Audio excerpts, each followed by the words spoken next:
Battle of Fredericksburg, the largest engagement of soldiers in the Civil War, continues. After thousands of federal troops have crossed the Rappahannock, the assault on the main Confederate force is set to begin. If Union troops can prevail, they can push south, seize the rebel capital of Richmond, and perhaps finally bring the war to an end. The Union has planned a two-pronged strike to crack the Confederate line. As some troops hit the rebel right, John Adams and others will attack a section of the line called Marye's Heights. The majority of federal troops at this point are not very optimistic about their chances. They recognize how strong that position is the Confederates have atop Marye's Heights. Union troops have to charge across several hundred yards of open ground just to reach the Confederate position. Once there, they're going to encounter Confederates who were posted very strongly in massed ranks behind a stone wall. If you survived all that, then you had the Confederate artillery, which was on the high ground behind the stone wall.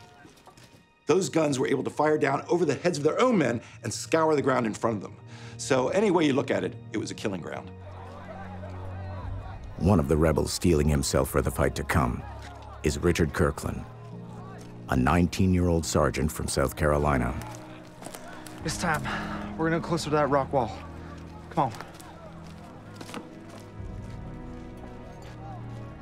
What Kirkland will do before the day is out will long be remembered as one of the most remarkable acts of the entire Civil War.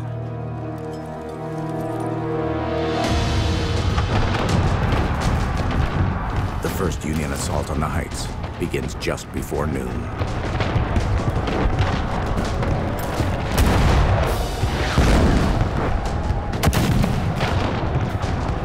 And because they couldn't stretch their lines out over a great distance, they had to go in waves of attack, almost like waves coming up the beach.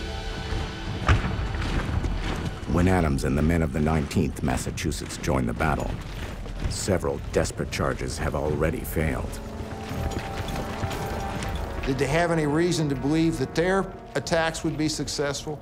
Well, there was a rumor that some troops had been pulled out of the Confederate line, perhaps that they were weakening the line.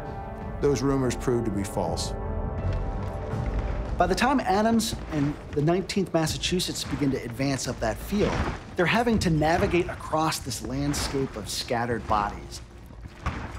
Survivors are clinging to their pant legs, saying, "Don't go, it's a suicide mission."